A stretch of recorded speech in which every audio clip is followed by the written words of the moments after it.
কলকাতার হাওড়া ব্রিজ ধ্বংস করার চেষ্টা করেছিল জাপানি সেনা। দ্বিতীয় বিশ্বযুদ্ধে একের পর এক বোমা বিস্ফোরণে কেঁপে উঠেছিল শহর Kolkata. The city of joy নামে পরিচিত আমাদের এই কলকাতা শহরের আনন্দকে ছাপিয়ে গিয়েছিল একরাশ ভয়, হাহাকার আর কান্নার শব্দ। এ সময় কলকাতার আকাশে ঘোরাফেরা করছিল 100টিরও বেশি জাপানি বোমারু বিমান। আর কিছুক্ষণের মধ্যেই শুরু হয় লাগাতার বোমা বিস্ফোরণ।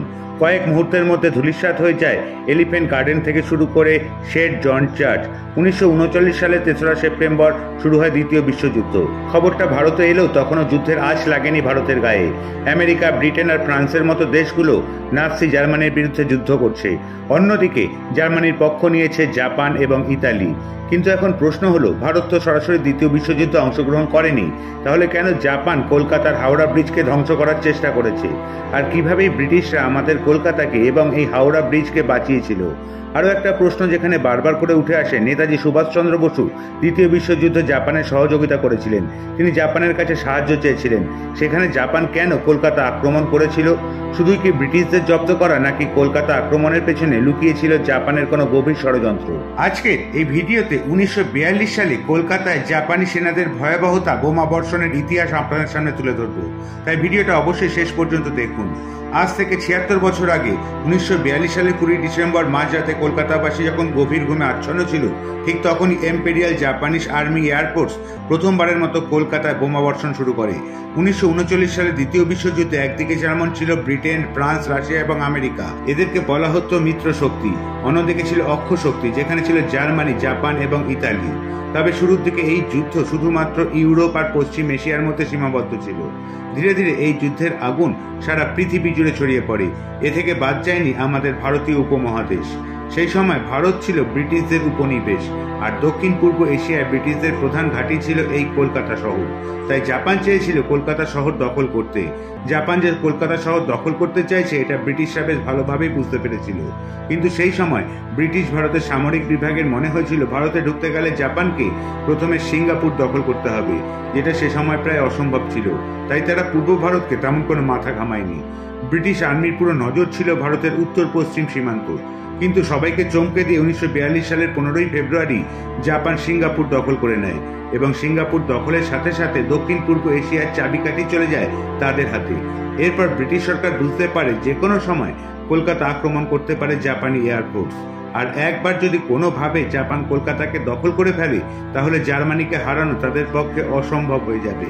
কারণ কলকাতা বন্দর দিয়ে ব্রিটিশরা যুদ্ধের সামগ্রী ও অন্যান্য প্রয়োজনীয় জিনিসপত্র যেমন অস্ত্র, খাবার দাবার এ সমস্ত চীনে পাঠাতো। আর সে সময় চীন ছিল জাপানের কট্টর শত্রু। তাই কলকাতা বন্দর ধ্বংস করে এই পুরো সাপ্লাই চেনটাই নষ্ট করতে চেয়েছিল জাপান। সে সময় পাল্টা আক্রমণের জন্য পুরো কলকাতা শহর জুড়ে কারফিউ জারি করে ব্রিটিশ সরকার। জাপানি সৈন্যরা যাতে সহজে তাদের লক্ষ্যভেদ করতে না পারে, তার জন্য সন্ধে হওয়ার সাথে সাথে রাস্তা, বাড়িঘর, দোকান সবকিছু ব্ল্যাক আউট করে দেওয়া হতো। মানে কোথাও কোনো আলো জ্বালানো হতো না। এতে শহরের কোথায় কি আছে সেটা জাপানি সেনারা আকাশ থেকে স্পষ্ট দেখতে পেত না। আর আপনি জানলে অবাক হবেন, আর ঠিক এই কারণেই বাঁচানো সম্ভব হয়েছিল কলকাতার ঐতিহ্যবাহী হাওড়া ব্রিজকে। কলকাতার বিখ্যাত হাওড়া ব্রিজ ধ্বংস করাই ছিল জাপানি সেনার মূল লক্ষ্য। সে সময় হাওড়া ব্রিজ ছিল পৃথিবীর 3য় বৃহত্তম সেতু, এবং এর একদম পাশেই ছিল বন্দর। হাওড়া ব্রিজের পাশাপাশি বন্দরটাকেও ধ্বংস করতে চেয়েছিল, কিন্তু রাতের ব্ল্যাকআউটের ফলে তারা লক্ষ্য ভ্রষ্ট হয়ে যায় এবং হাওড়া ব্রিজের বদলে বোমা গিয়ে পড়ে একটি হোটেলের ওপর। আর সেবারের মতো বেঁচে যায় এই বিখ্যাত হাওড়া ব্রিজ। জাপানকে টক্কর দেওয়ার জন্য ব্রিটিশ সরকার প্রস্তুতি আরও বাড়াতে থাকে। শহরের ফাঁকা জায়গাগুলোতে তারা বাংকার করে, যাতে সাধারণ মানুষেরা বোমা বর্ষণের সময় সেখানে গিয়ে আশ্রয় নিতে পারে। বড় বড় বিল্ডিংগুলোকে ঘিরে দেওয়া হয় বিশাল ইটের দেওয়াল দিয়ে, যাতে একটার ওপর বোমা পড়লে অন্যটার ক্ষতি না হয়। ভিক্টোরিয়া মেমোরিয়াল, তাজমহলের মতো ভারতের বিখ্যাত সমস্ত স্মৃতিসৌধগুলোকে জাপানি সৈন্যদের হাত থেকে বাঁচানোর জন্য এক অদ্ভুত ফন্দি আনা হয়। ভিক্টোরিয়া, তাজমহল এই পাথরের স্তম্ভগুলোর গা বরাবর তৈরি করা হয় বাঁশের কাঠামো, এবং মার্বেলের উপর দেয়ালের গায়ে লাগিয়ে দেওয়া হয় কাদা আর গোবরের প্রলেপ। ভয়ে আতঙ্কে সে সময় কলকাতার লোকজন বাড়িঘর জলের দামে বিক্রি করে গ্রামের দিকে পালিয়ে যেতে শুরু করেছিল। এই সময় মাত্র কয়েক মাসের মধ্যে কলকাতার জনসংখ্যা 25 লক্ষ থেকে কমে 20 লক্ষ হয়ে যায়। এরপর আসে কলকাতার ইতিহাসের আরও একটি কালো দিন।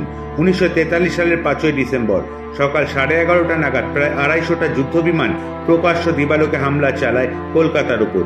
তারা লাগাতার বিনা বাধায় বোমা ফেলতে শুরু করে। কয়েক মিনিটের মধ্যে ডক থেকে বন্দর এলাকা আগুনে পুড়ে ছাই হয়ে যায়। চারিদিকে ছিল শুধুই আগুন আর হাহাকার। ব্রিটিশ সরকারের রিপোর্ট জানায় জাপানি হানায় তেমন কোনো আতঙ্কই ছড়ায়নি, জীবনযাত্রাও নাকি স্বাভাবিক ছিল, এমনকি মৃত্যুরও কোনো খবর নেই। কিন্তু এই ঘটনার পর আবারও কলকাতার জনসংখ্যা 20 লক্ষ থেকে কমে 18 লক্ষ হয়েছিল। ব্রিটিশ সরকার এই সময় একের পর এক বুদ্ধি বের করেছিল কলকাতা শহরকে বাঁচানোর জন্য। কিন্তু এখানে আপনি জানলে অবাক হবেন, কিন্তু ভারতের মহান স্বাধীনতা সংগ্রামী নেতাজি সুভাষচন্দ্র বসু এই যুদ্ধে জাপানকে সাহায্য করেছিলেন। এখন নিশ্চয়ই আপনার মনে প্রশ্ন জাগছে যে জাপান ভারতকে ধ্বংস করতে মরিয়া হয়ে উঠেছিল, এমনকি তারা কলকাতায় বোমা ফেলেছিল, তাহলে নেতাজি কেন জাপানের পক্ষ নিয়েছিল? হ্যাঁ, এটা সত্যি যে নেতাজি দ্বিতীয় বিশ্বযুদ্ধে জাপানের পক্ষ নিয়েছিল, কিন্তু এর পেছনে নেতাজির একটা বড় উদ্দেশ্য ছিল, আর সেটা হলো ভারতকে অত্যাচারী ব্রিটিশদের শাসন থেকে মুক্ত করা। জাপানের সাথে হাত মিলিয়ে নেতাজি ব্রিটিশদের ওপর চাপ সৃষ্টি করে ব্রিটিশকে ভারত ছাড়া করতে চেয়েছিল। জাপানের একমাত্র লক্ষ্য ছিল মিত্র শক্তিকে হারানো, আর ভারত শাসনের ব্যাপারে তাদের কোনো আগ্রহ ছিল না, আর এই সুযোগটাকেই কাজে লাগাতে চেয়েছিল নেতাজি। জাপানি মিত্রশক্তির প্রধান ঘাঁটি কলকাতা আক্রমণ এবং দখল করে ব্রিটিশকে কয়েক গুণ পিছিয়ে দিতে চেয়েছিল জাপান। তাই কলকাতা আক্রমণের ব্যাপারে নেতাজি যদি তাদের বাধাও দিতেন, তাও জাপান এক্ষেত্রে তার সম্মতি বা মতামত গ্রহণ করত না। কলকাতা দখলের চিন্তাভাবনা জাপানের জন্য এক টার্নিং পয়েন্ট ছিল, কারণ জাপানের কাছে ব্রিটেন ছিল রাজা, আর ভারত ছিল সেই রাজার রাজমুকুট। তাই জাপান ব্রিটেনের কাছ থেকে ভারত কেড়ে নিয়ে আসলে ব্রিটিশদের ধ্বংস করতে চেয়েছিল, আর নেতাজি এই যুদ্ধে জাপানের সাথে থেকে ভারতকে স্বাধীনতা এনে দিতে চেয়েছিল। আর আপনার কি মনে হয় নেতাজির এই জাপানের পক্ষ নেওয়াটা কি ঠিক ছিল না ভুল?